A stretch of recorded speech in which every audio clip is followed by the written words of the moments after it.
खाला ना खाए देला सुन माई रे वो कर खेला। अरे माई रे बत्तन हरी बताओ नहीं खाला ना खाए देला सुन माई रे वो कर खेला।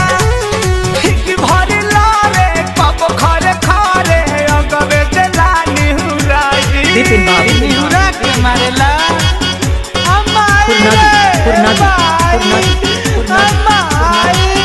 मर्सन हरी खोल के बता ना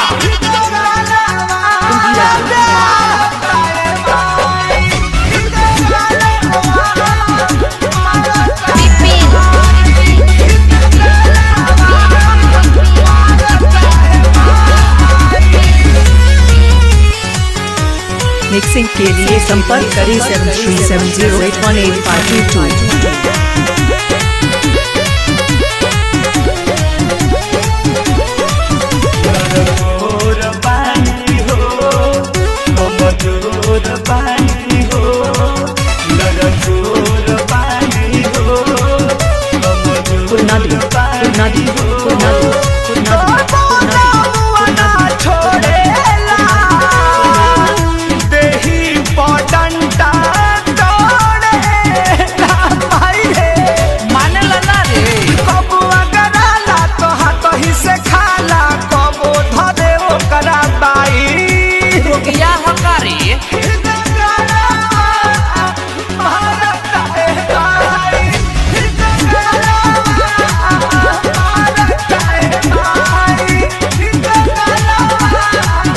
Develops an old man आवे तो तोरा बात के भेजा तानी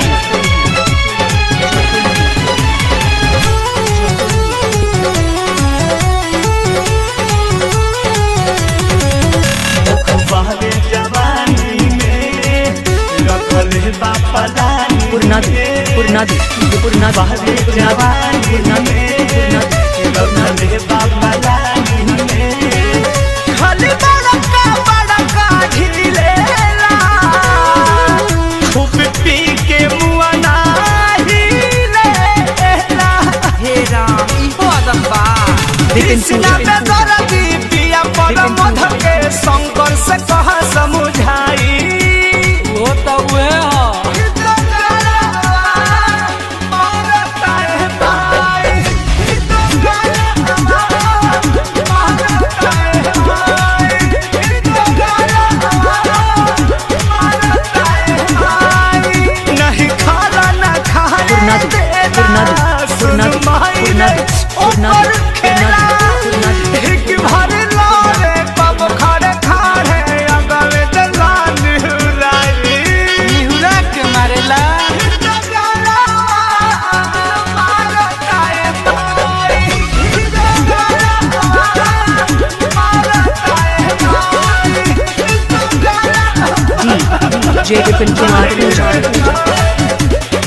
मिक्सिंग के लिए संपर्क करें 7370818522।